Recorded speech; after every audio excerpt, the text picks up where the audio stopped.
Welcome to the DK Pittsburgh Sports Steelers Show. I'm Dale Lolley, Steelers beat writer for the DK Pittsburgh Sports. And, of course, today we're brought to you by MyBookie.ag. If you're watching the games, it's time to start making money. MyBookie is the industry-leading website that hooks you up for all your betting needs. And with their great odds, fast payouts, and decades of expertise, you can bet with confidence. Your team doesn't even have to win. They just need to cover the spread. What are you waiting for? Lay down some cash and win big today. That's MyBookie.ag. MyBookie.ag.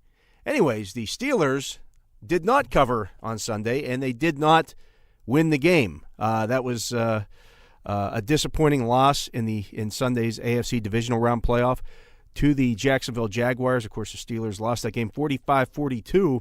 If you were looking at that game on MyBookie.ag, by the way, the over-under on that game was 40.5 points, I believe, by the time kickoff started. And I think you could have gotten really good odds that neither team would go over on that, and they both did. There's a lot of points scored in the football game. Everybody up in arms here in Pittsburgh over what occurred during that football game. Of course, we met with Mike Tomlin on Tuesday. He went over everything. Also heard from Ben Roethlisberger on his weekly call-in to the fan, and a lot of things being assessed here. Mike Tomlin right now going through meetings with the players, the exit meetings, talking to each player. He said he was going to start with the rookies and work his way up the roster, and so that would mean that over the next couple of days here, he will finish those off, and guys will head out onto their own. And then he'll meet with the coaching staff, and we'll see where that goes. Of course, everybody calling for heads to roll here in this situation, and I get it. It's a disappointing loss. It's a very talented roster.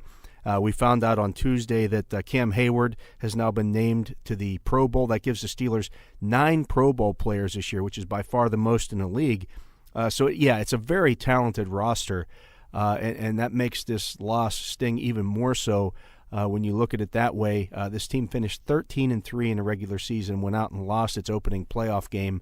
That, I get it. That's not acceptable. It was not a great there was nothing good to come out of that loss other than the fact that the Steelers scored 42 points against a defense that nobody thought they could score 42 points against. But at the same time, they shouldn't have had to score 42 points. They gave up 45. The offense also made some mistakes in that game. And so, you have to ask yourself the question, where do they go from here? That's the question right now that, Mike Tomlin is trying to figure out with his coaching staff, with Kevin Colbert, with Art Rooney. They'll sit down and they'll talk about these things, and they'll make an assessment. They're not going to make knee-jerk reactions. They're not going to just start lopping people off, just on a whim. They're going to sit back, they're going to assess this, and they're going to look at it in the grand scheme of things. And that's just the way that they work. It may not be what fans want to hear, but that's just the way that the Steelers work. I mean, think about it. I've seen everybody fired on this team in the comments section of our website. I've seen from firing Tomlin himself, Todd Haley, Keith Butler, the entire defensive staff, to firing Kevin Colbert, for goodness sakes. Think about that for a second. Kevin Colbert has been the Steelers general manager since 2000. As I just said, he's got 9 Pro Bowl players on this roster, 9 Pro Bowl players that he drafted. And you want to fire him? I'm not getting that at all. He's had 1 losing season since he's been the general manager of this football team. That's 18 seasons. That's a pretty good run. That's better than anything that Ozzie Newsome has done. They've won a couple of Super Bowls with the talent that he's acquired. They've gone to another Super Bowl with the talent he's acquired. They didn't get there this year. And that, again, I get it. That is very disappointing. Mike Tomlin also is not going to be fired, no matter what people say. This team has won 24 games in the past 2 seasons. They've had double digits in wins the last 4 seasons. Have they won a Super Bowl? No. And that's the ultimate goal. And nobody is more disappointed with that fact than Mike Tomlin. They expect to be in the Super Bowl every year. Every team says that. Every team has that expectation, or at least that goal. But for many, it's not a realistic goal. Cleveland can talk about going to the Super Bowl all they want. They've won 1 game in the last 2 seasons. And I think that when you look at it realistically, there can be only one team every year that holds the Lombardi. You can compare the Steelers to the New England Patriots all you like, And I think if you start looking at the two rosters, I think the Steelers have the overall more talented roster. But I think if you took Ben Roethlisberger and put him on New England's roster, and you took Tom Brady and put him on Pittsburgh's roster, guess what? Pittsburgh's probably playing for the Super Bowl, for a chance to go to the Super Bowl next weekend. You're talking about a generational quarterback, a guy who makes everything else better, makes all the other players on his team better. This is not a knock on Ben Roethlisberger by any means. He's playing fantastic football. That's why he's going to come back next year. But at the same time, you just happen to be playing in the same period as a guy that many believe is the greatest quarterback of all time.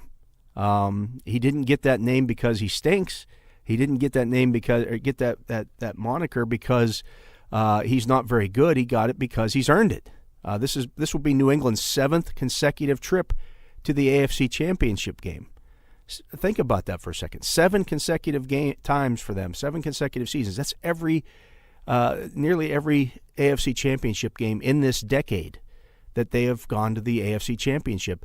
And to me, it's all about Brady. You can credit Belichick all you want in the way that he runs things, but it's all about Brady up there. Belichick was in Cleveland and never sniffed an AFC Championship game. Belichick was in New England before Brady got there and never sniffed an AFC Championship game. He didn't start going to AFC Championship games until he got that guy, because that guy's the perfect person to run his offense. He's the guy in the locker room that keeps everybody in check, and so I think there's something to be said for that. Now, I think moving forward, people want to see big changes with the Steelers. I wouldn't go that route. I'm not making massive wholesale changes on this roster. I think there's some changes that can be made, and maybe in the next segment we'll talk a little bit about that.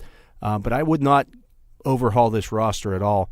When you start looking at this, the way the Steelers are constructed, basically they have everybody back next year. Chris Hubbard's going to be an unrestricted free agent. Le'Veon Bell is an unrestricted free agent, but of course they can use the franchise tag on him again. So really, of the guys who made a bunch of starts for you this year, Hubbard's the only one that you're probably not going to see back. So I look at this and I say, it's a team that won 13 games this year. It didn't get to where it wanted to go in this season, but that doesn't mean that it can't get there next year. And I think the Steelers are really set up to do that again, to make that run. That's why Roethlisberger was so quick to say he's coming back next year.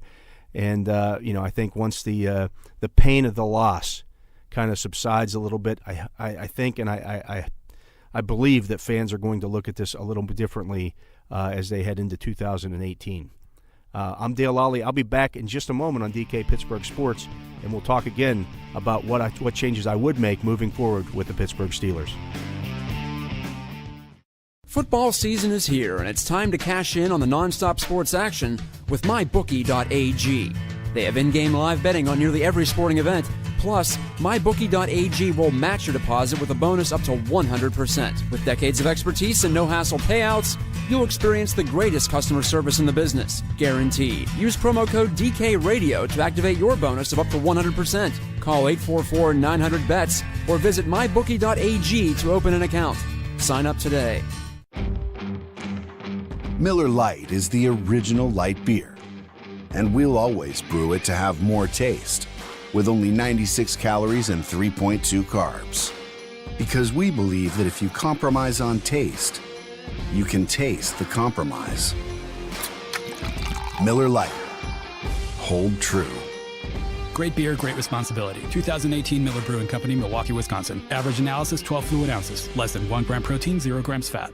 What I want from my public accounting firm is big ideas. But I don't want to lose the personal attention. My company needs global capabilities. From a firm with local ownership. And I want to work with industry experts. Who take the time to understand my unique challenges.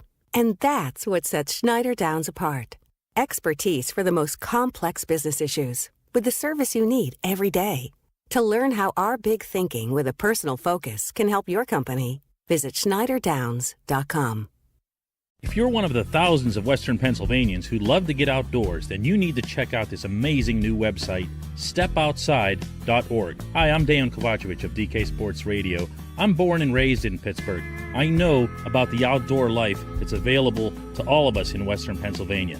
Learn where, when, and how you can go camping, hiking, hunting, take part in power sports, shooting sports, water sports in your local community, across our region, across the country at stepoutside.org.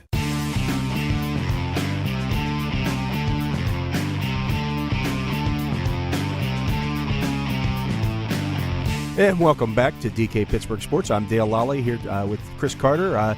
Chris, I was talking a little bit in the first segment about, I kind of teased what changes I would make, not particularly on the coaching staff, although I think there will be changes on the coaching staff, but I think on this roster in general, what tweaks I would make moving forward with this team. And as I said, everybody, all the starters are back under contract next year. Yep.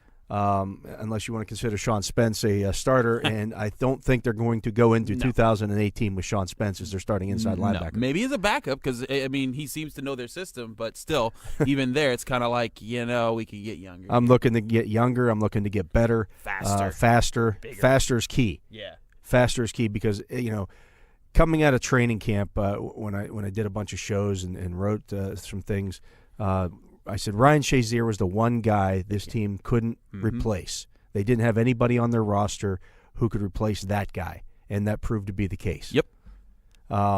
So I think that's obviously one area that they're going to have to seriously look at here.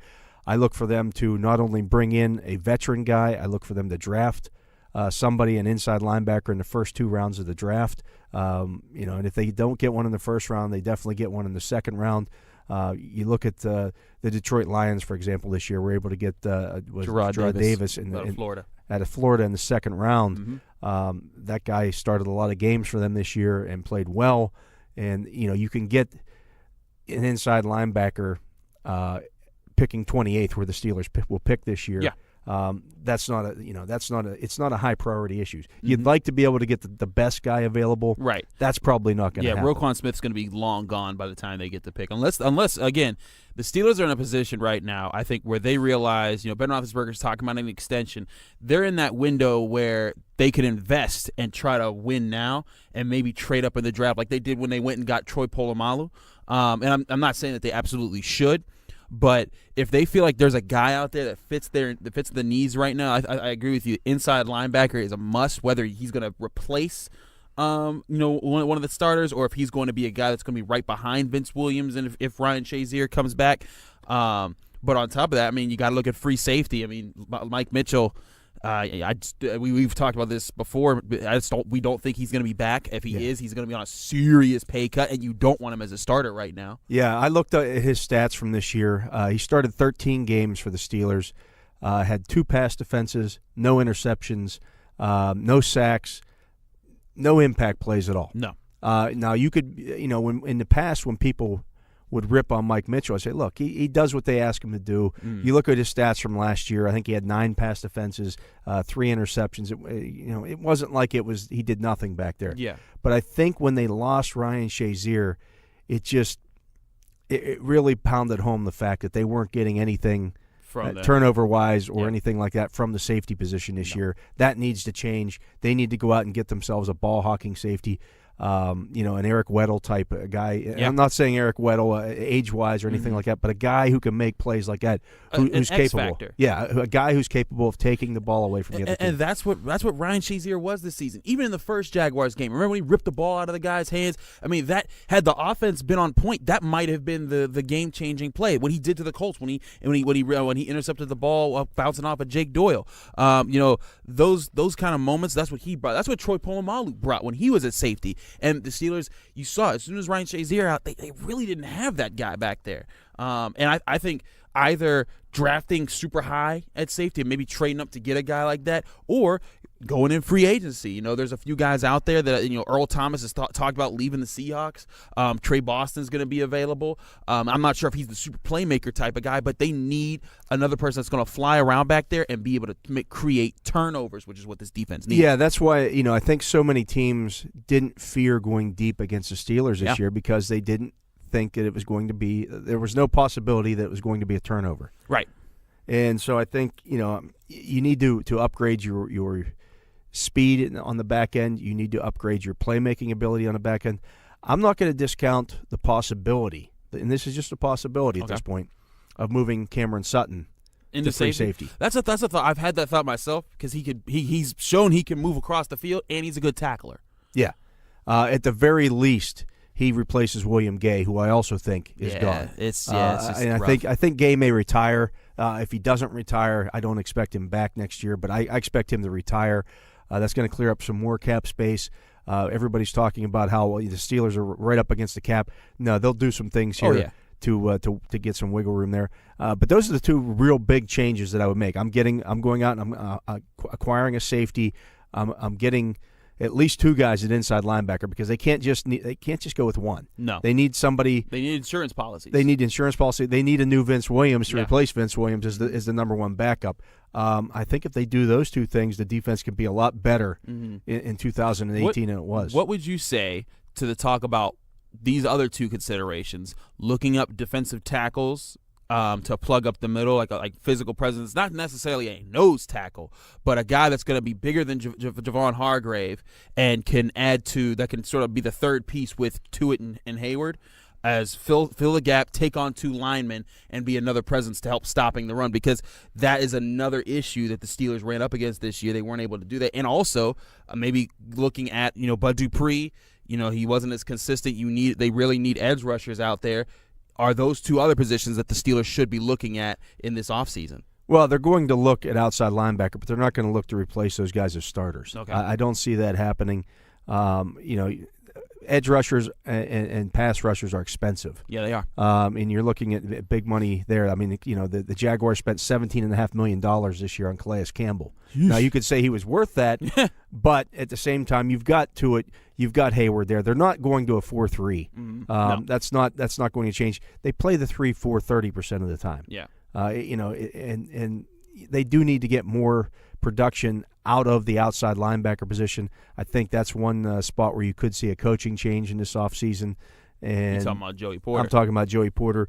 They're going to have to do something with Anthony Chickalo. He's a restricted free agent. They bring him back. You probably still draft a guy there. Arthur Moats is unrestricted. His wife has already tweeted out, "Thanks Pittsburgh. I appreciate the time." So he knows he's probably not coming back. They seem like nice people too. They are, and so you're going to have to go find some backup type players there. But they've got 2 first-round draft picks invested in T.J. Watt and Bud Dupree. You have to play with that. I mean, that's you got to let that grow. And we both did have 6 sacks this season. When you look at the numbers, that is production in that sense. But especially for T.J. Watt, I accept that. You're a rookie. We're okay with it. But Dupree, you kind of hope he gets you'd like to see at least 9 from the guy. See, I don't think he's ever going to be that guy. I didn't think he was going to be that guy when they drafted him. I think he's more of a complimentary guy. Yeah. He's not a lead dog. Right. He's more of a guy that picks up the slack when some other guys But at least push the pocket a little set the edge a little bit more. Just do something. One thing I recognize about Dupree, he has really good speed. He can move around and he can get to a spot.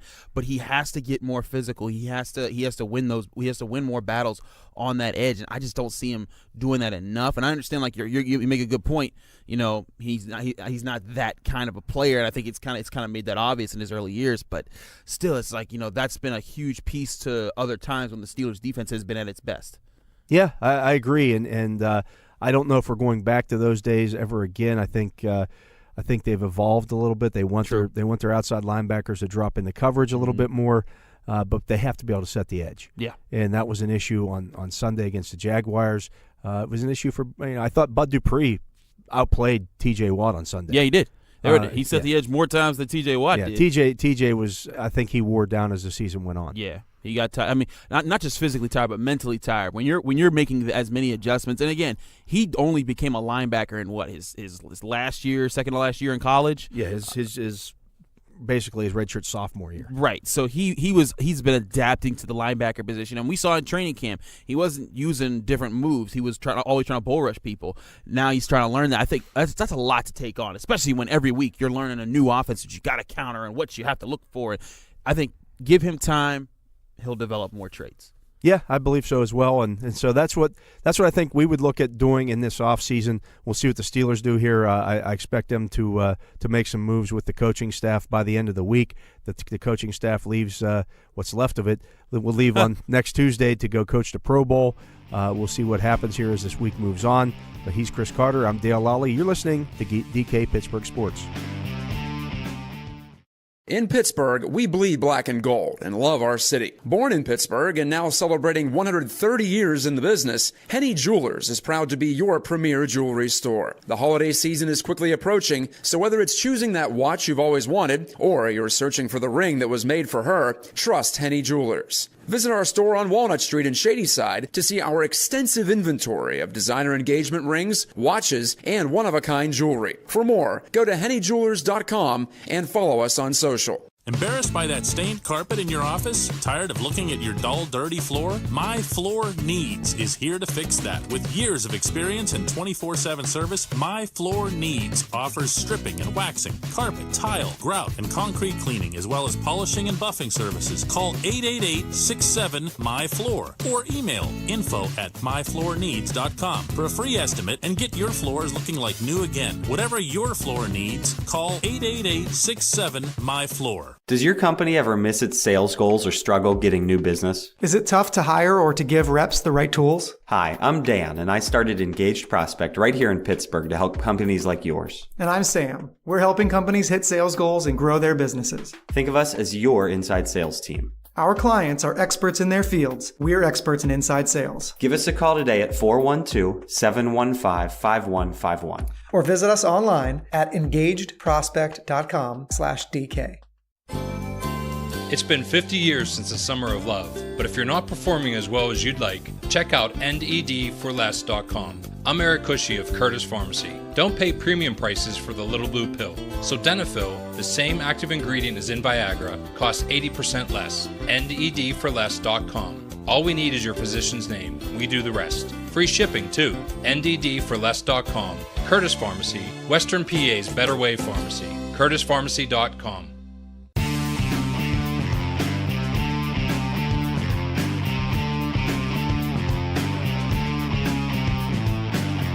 Welcome back to DK Sports Radio. You're listening to The Steelers Show. Chris Carter here with Dale Lolley. And now we're going to get you ready for the conference championship round of the NFL playoffs. And this segment is going to be brought to you by our good friends at MyBookie.ag. MyBookie.ag, your number one online sports betting source. Go there right now to MyBookie.ag on your phone or your tablet or your computer. They got you. They got college basketball. They got football. They got hockey.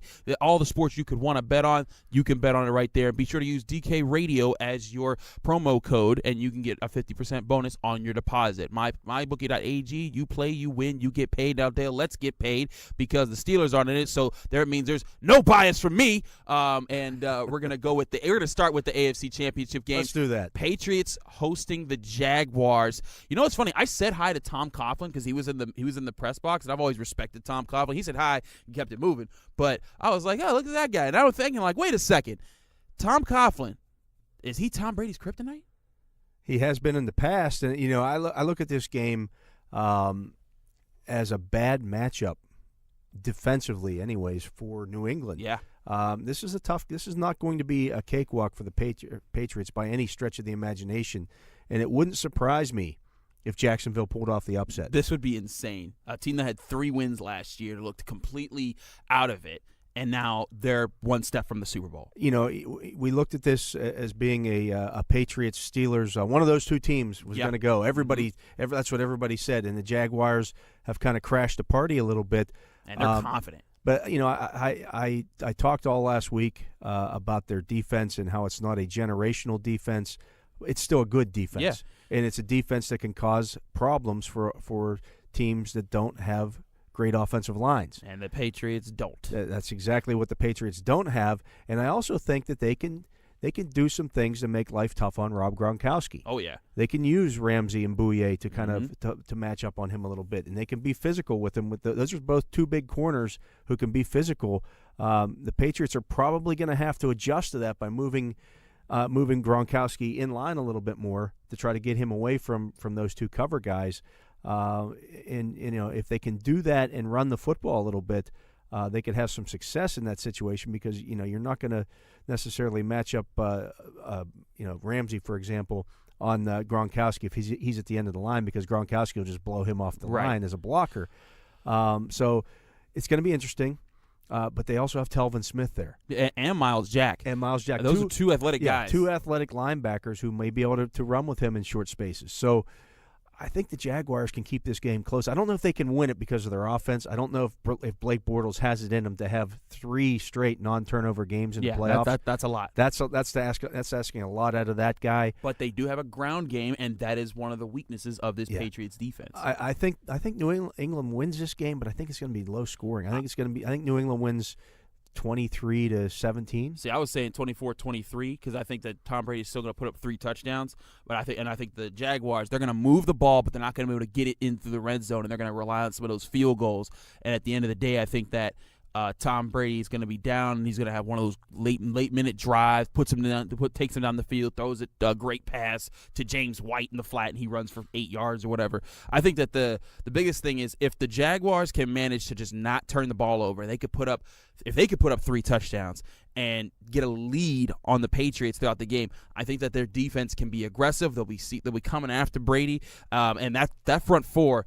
That is the problem that the Patriots have had in all of their years when they've been close. Yep. If they come against a front four that can tear them apart, they don't stop them, they run into problems, and they lose.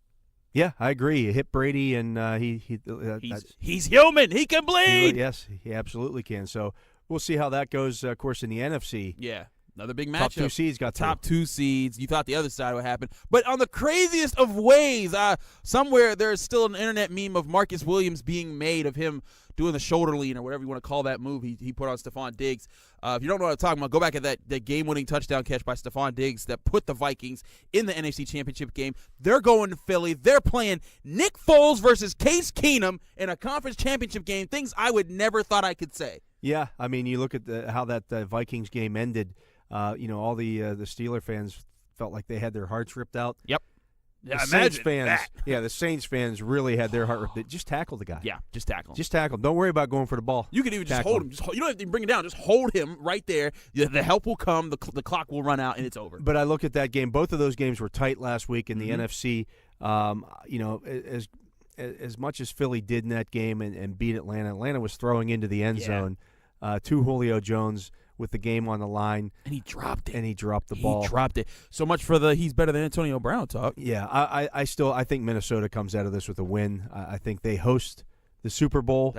Oh man, that's gonna be crazy. It'll be a crazy week because of that. But I think I just don't think Philly has the horses to do it against the league's #1 defense. Yeah, the team they're ranked even higher than the Jaguars. I'm with you. I'm saying Vikings win this 17-10. It's gonna be a slugfest. Fletcher Cox is gonna be fighting up in there. But I think that at the end of the day, Case Keenum's gonna make the plays. Nick Foles is gonna make the mistakes. Everson Griffin is gonna be the player of the game, though. He's gonna get like 3 sacks and a forced fumble. Yeah, I think the Vikings win this one 20-13 and advance to the Super Bowl and host the Super Bowl. And so we got Vikings hosting the Patriots. That's never happened before. That'll be interesting. But yeah, there you go. There are predictions. You can hold us to them. Maybe we'll be back next week to talk about the Super Bowl or the week after because the Super Bowl won't be next week. And yes, we'd also like to thank our friends at Henny Jewelers. At Henny Jewelers on Walnut Street in Shadyside. Henny Jewelers, your jewelers for life. Thank you for sponsoring this Steelers coverage this year. It's been awesome. We hope that you keep continuing to follow us. Dale and I got a lot of cool stuff to keep you updated what the Steelers are looking to do with their coaches. Stay tuned to DKPittsburghSports.com. Dale, it's been fun. Be back at it soon. Absolutely. Thanks, all.